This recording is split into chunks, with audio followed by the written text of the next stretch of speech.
Hi, I'm Daniel. I'm a sleep physician. And if you have insomnia, this channel is for you. I often hear people telling me in clinic, hey, it doesn't work for me to stay up later. I still wake up at the same time.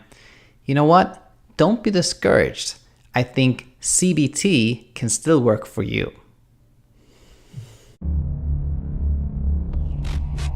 Nice having you back here. And if it's your first time on this channel, welcome. And I hope you find something of value here. I want to share an insight with you from observing my kids. About a week ago, we had a big gathering at our house, and my 6-year-old and my 5-year-old that normally go to bed around 8:30 or so, they typically sleep by 9. They were up till midnight and fell asleep shortly thereafter.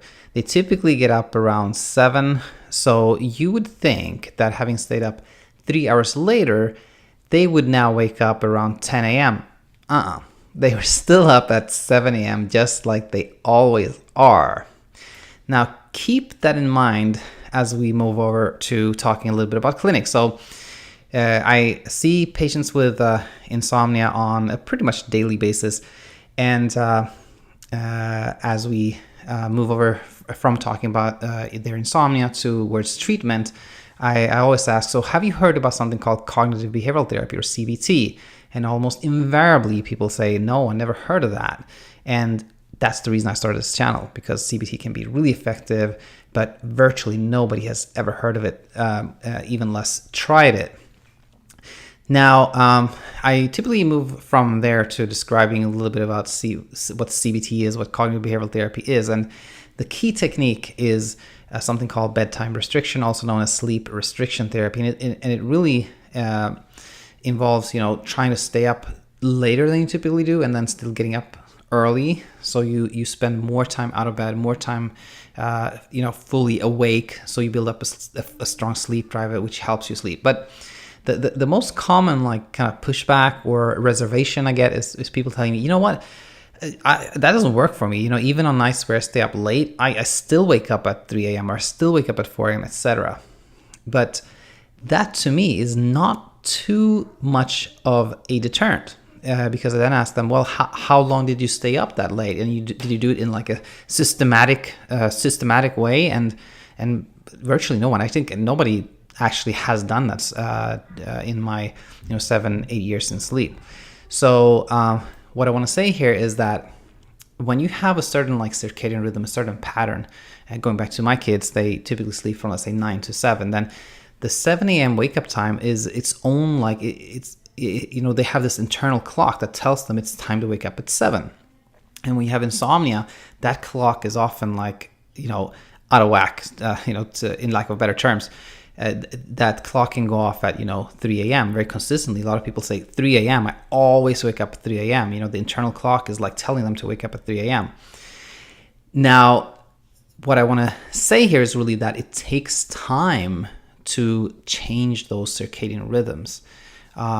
Even though you stay up later one night, doesn't mean that circadian clock has changed. It's still going off at 3 a.m. But with time, if you're persistent, if you're patient, then typically after a couple of days, maybe a week, maybe more than that, things typically start to change. If you do go to bed later, you have a stronger sleep drive.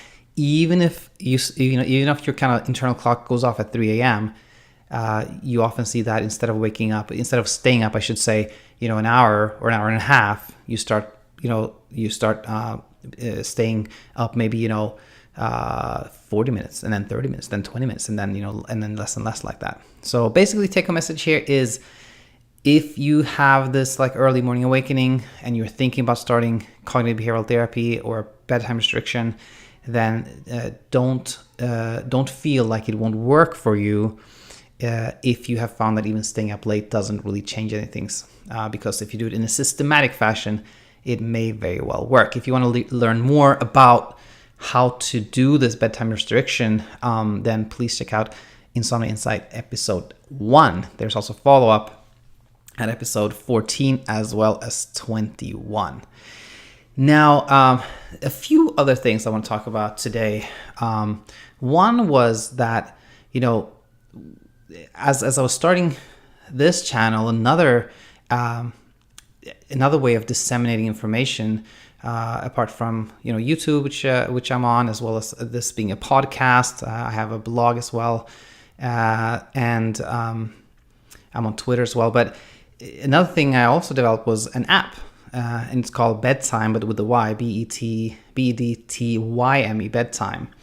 And I haven't talked about it before on the channel because I just don't want to come across as one of those people who are like trying to capitalize on people with insomnia that have so much trouble sleeping or kind of desperately looking for a solution, and then a lot of people take advantage of it and try to sell you stuff, but I felt like I might as well tell you rather than you just finding out by Googling me or something like that, and then you'd be like, why haven't he talked about this? So anyway, that app came out like I want to say October 2018, and I think it can be helpful in its current form. It's basically a bedtime restriction app. Like you put in how much sleep you think you need, what time you need to get up, and then it kind of does the calculation for you and gives you some instructions. Quickly though, I realized that I had completely missed out on like the educational component. So I'm working together with my wife, who's doing a fantastic job, doing these kind of like bite-sized presentations and basically the same type of content that I'm always talking about here, but in a more kind of structured way. So hopefully in maybe 3 to 4 months that will be on the app, and I will share that with you then. Now, another thing is we will have our first guest here in the studio, actually. When is that? Is it Friday or Saturday? No, Thursday, actually, in just 3 days now. Martin Reed, who I've talked about before, is coming here to talk to me a little bit about himself, and I just want to really introduce him to you guys. Great guy, and I am planning to refer anyone who has like trouble sleeping and wants a more like structured program to him, which he has that, and I think it's a really good program. And I think that was it. Hope you found this helpful, and as always, if you have any comments, questions, anything like that, leave a comment here or send me an email at insomniainsight@gmail.com, and I hope to have you back here very soon. Until then, bye bye.